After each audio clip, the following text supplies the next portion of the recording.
Now we are going to see how the different enthalpy at different state point of a Rankine cycle can be find out. So first of all, we should again plot the TS diagram of Rankine cycle. As much as you draw the diagram, it will help you to remember the processes, different thermodynamic processes. So that's why I try to plot the diagram randomly, and obviously TS plane plot is so popular and important for a Rankine cycle or Carnot cycle drawing. So this is two different pressure line. This is the boiler pressure and this is the condenser pressure. Okay, and on point dry saturated point, suppose the steam is coming out of the boiler and entering in the turbine. So from point 1 to point 2 the expansion process is completed inside the turbine. Then from point 2 to point 3 that condensation process is completed inside the condenser, and from 3 to 4 that isentropic compression inside the pump is completed. Now from point 4 to 1 that heat addition process inside the boiler is completed. So this is the process.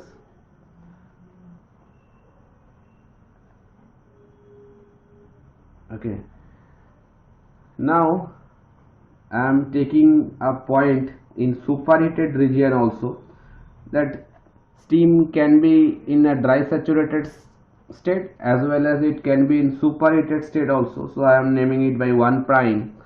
So assuming that 1 prime is indicating the location where the steam is being superheated. Okay, so the superheated steam entering in the turbine, and after expansion in the turbine it is coming out of the turbine, and I am naming it by 2 prime. So 1 is a state of dry saturated steam,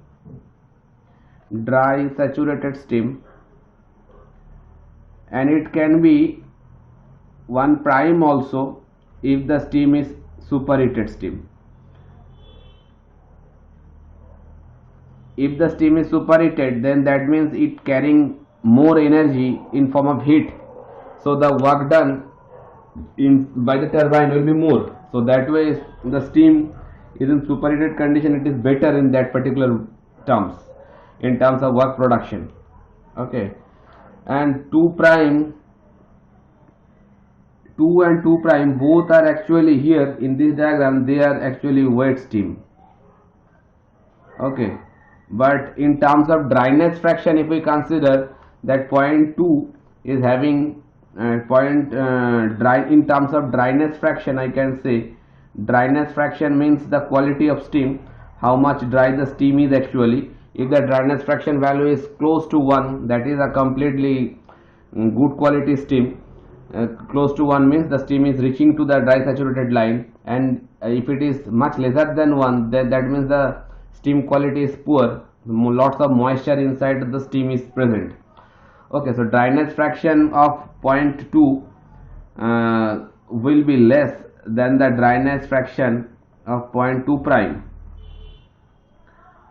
isn't it? Because 2 prime is much closer to the dry saturated line, so obviously dryness fraction will be higher in 0.2 prime comparing with 0.2.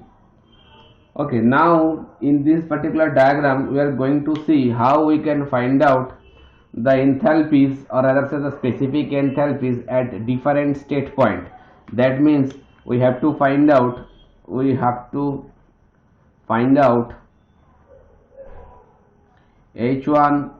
H2, H1 or H prime both. If the steam is dry saturated, then H1 should be find out, and if it is at superheated state, then H1 prime must be find out.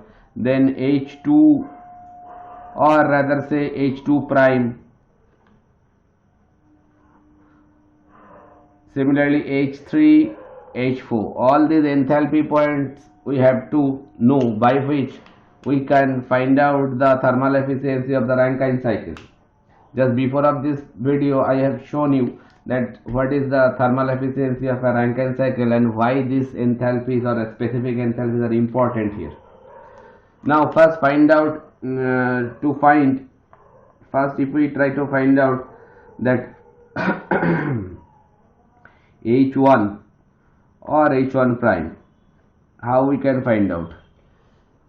Obviously this two pressure regions PB is known to us, isn't it? Because the boiler pressure, it is already known to us, and condenser pressure is also known to us. Which pressure actually boiler working and which pressure in the condenser is working, both the pressure are known to us. So if the PB is known to us and if the suppose first talking about point 1, if PB is known to us and point 1 is dry saturated state, so obviously by steam table, just you have to use a steam table and find that particular with respect to PB pressure. We have to find out the steam table and at this particular pressure which value I should take to find out the H1. Obviously that will be the Hg value, because enthalpy at point 1 is nothing but the value of Hg. That means the specific enthalpy at dry saturated state, and point 1 is basically a dry saturated state. And which pressure we should go for? We should go with the PB pressure. So from steam table you have to find, obviously you have to find out the saturated steam table, not the superheated steam table, because I am talking about point 1, not point 1 prime. Okay, so for point 1 actually I am talking about now, we have to find out the saturated steam table. From there go for with this PB pressure, and with corresponding to PB pressure find out the value of Hg. So that Hg will give you the H1 value. So H1 is known to us now. Now if we talking about point 1 prime, that means this is the point which is at the superheated region. So at superheated region, H1 prime you cannot find out only with the pressure. Okay, so just to observe the superheated steam table, to observe superheated steam table, I am writing in short ST. To observe superheated steam table, we need PB and the temperature of superheating. That means the T sup is also known, also need to know. That means that is T sup means temperature at 1 prime location. If we know the temperature at 1 prime location, that will be the superheated temperature, and if you know the boiler pressure also, so with the help of these two value PB and T1 prime, then you can find the value of enthalpies. After getting the value of T1 prime, that will be basically with the value of superheated temperature. So that way you can find that H1 prime is nothing but Hg plus Cp into T sup minus T sat.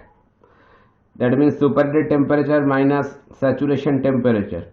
So saturation temperature at this particular pressure is known to us from steam table, and T sup, it is if it is available to you, then this value will come over here, and Cp is the specific heat of the steam. Then Hg value is also available from this particular PB pressure. So easily using this steam table properties you can find out the enthalpy at point 1 prime location also. Okay, so H1 or H1 prime, now both of them can be available if we do with this particular process. Now next we are going to find in H2 to find H2 or H2 prime. In this particular case, H2 and H2 prime finding, they are very same. If we know, first we have to know condenser pressure. So PC is known to us.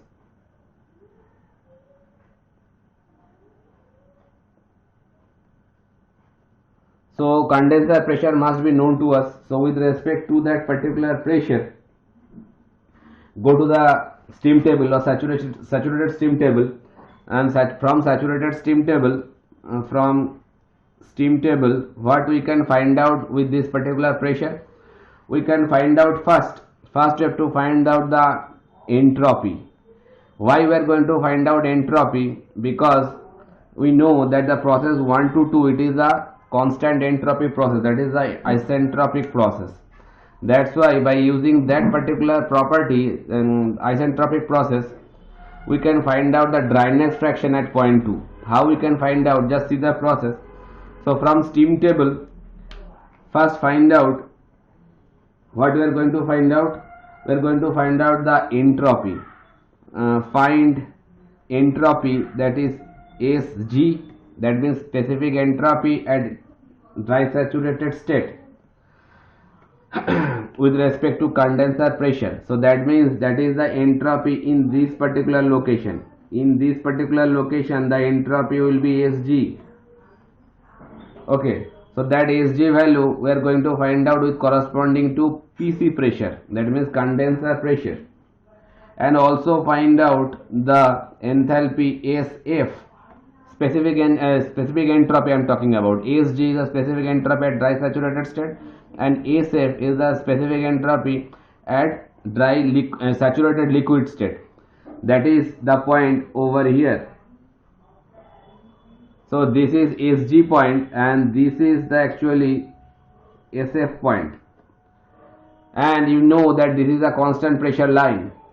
So Sf and Sg both can be find out from steam table with corresponding to condenser pressure, which is PC. Understood? Now here while the process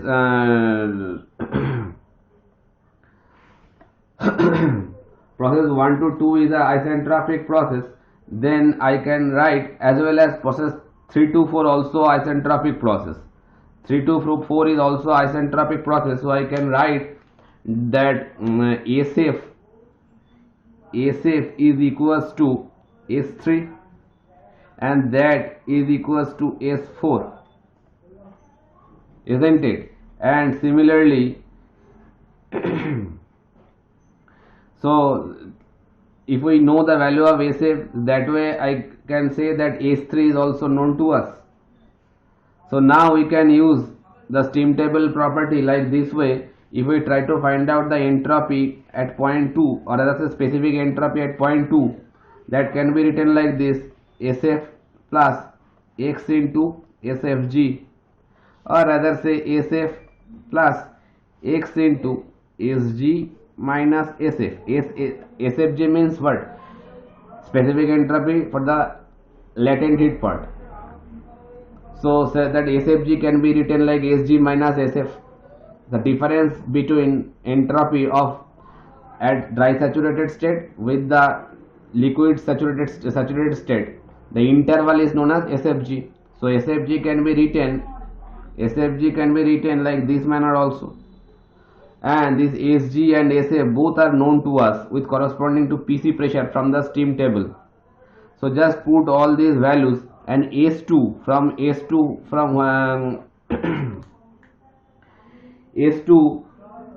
from this particular process 1-2 process, I can say that S2 is nothing but equal to S1, because 1 to 2 process is also isentropic process, isn't it? And S1 is very easily identified. S1 can be find out from steam table with respect to boiler pressure PB, isn't it? And that S1 is nothing but S1 is nothing but this one is also a Sg, isn't it, on dry saturated line. So it is also at, with respect to PV pressure, it is also Sg. So let's sum it up. S2 I am getting like S1, and S1 is nothing but Sg at which pressure? Now at PB pressure. So from this particular pressure you try to find out the Sg value. So S1 is known to you. Now if S1 is known to you, that same entropy will reflect point 2 also. So now S2 is also known to you. SF is known to you, and Sg minus SAB, this part is also known to you. So from there you can find out the dryness fraction at point 2 location, or you can do the same process for point 2 prime also. From point 2 prime you have to do the same process. That point of time, that S1 prime is also available to you by using superheated steam table and using this kind of property. So same process can be applied for 2 prime also. So first of all we have to find out the dryness fraction at point 2. Understood? And the dryness fraction can be find out using this particular relationship. While the dryness fraction is known to you, then what will I do? After knowing the value of dryness fraction, then you can find out the value of H2, because we know that H2 is nothing but HF plus X into HFG, or rather say HF plus X into Hg minus HF. Now dryness fraction is known to you, and Hg value means in this particular case with respect to PC condenser pressure, that Hg will be available at this particular location, and HF is also available with this particular pressure. So Hg and HF is known to you, X is already available for us, then you can find the H2 value from there, because rest of this HF, Hg and X, these three terms are already available to you. So now you can very easily find out the value of H2. So just you have to use the steam table properly. You can find those values from Mollier chart also, but Mollier chart will give you will consume lots of time to find out. So better to find those values from steam table. Then how we can find out the value of H3? H3 is a very easy point to find out. H3 is a specific enthalpy at saturated liquid point at PC pressure. So H3 can be easily find out with respect to PC pressure. Find from saturated steam table.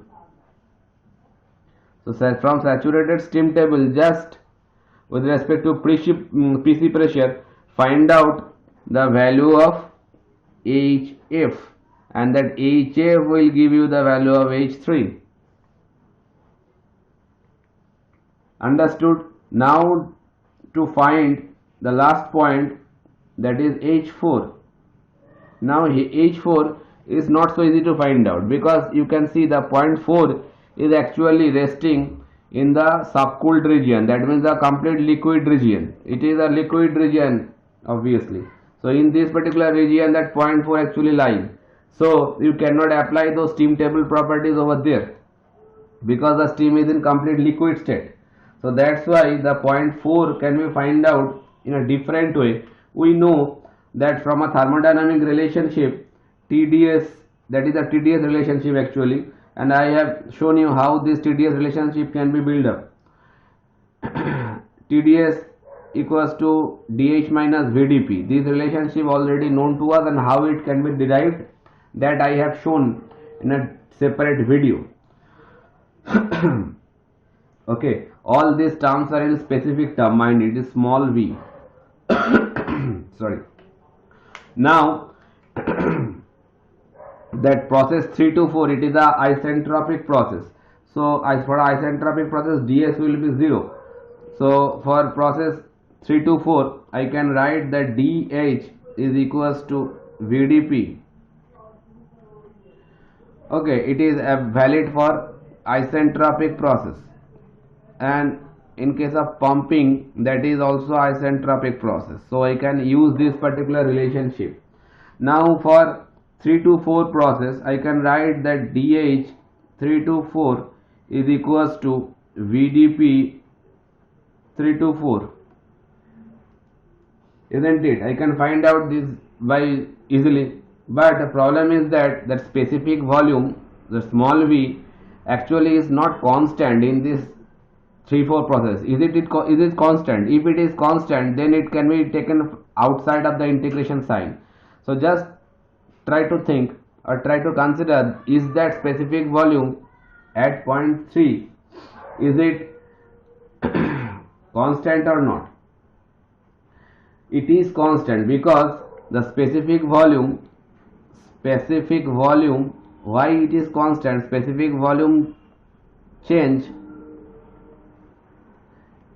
is negligible. Why it is negligible? Because we know that water is an incompressible liquid, and you can see the point 3 is resting in the complete saturated liquid line, and 4 is also resting in a liquid region.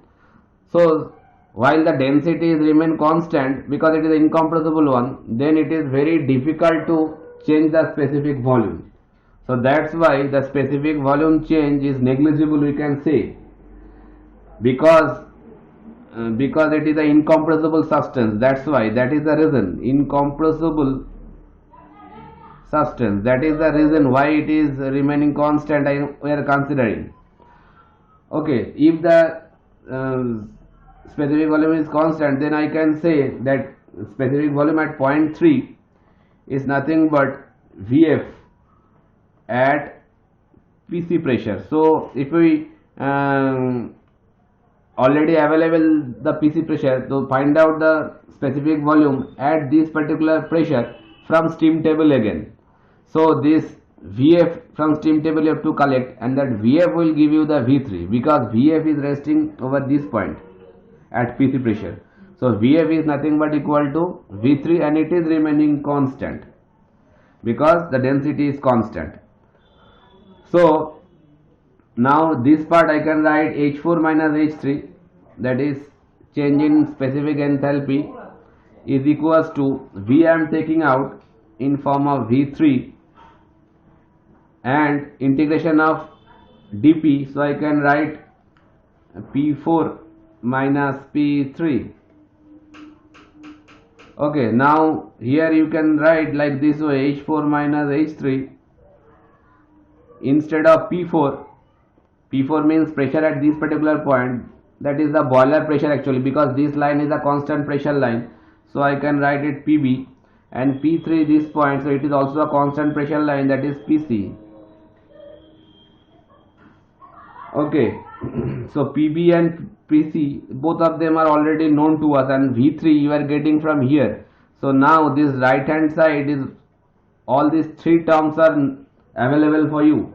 So that is now H4 minus H3. H4 minus H3 I have shown you, that is nothing but the pump work.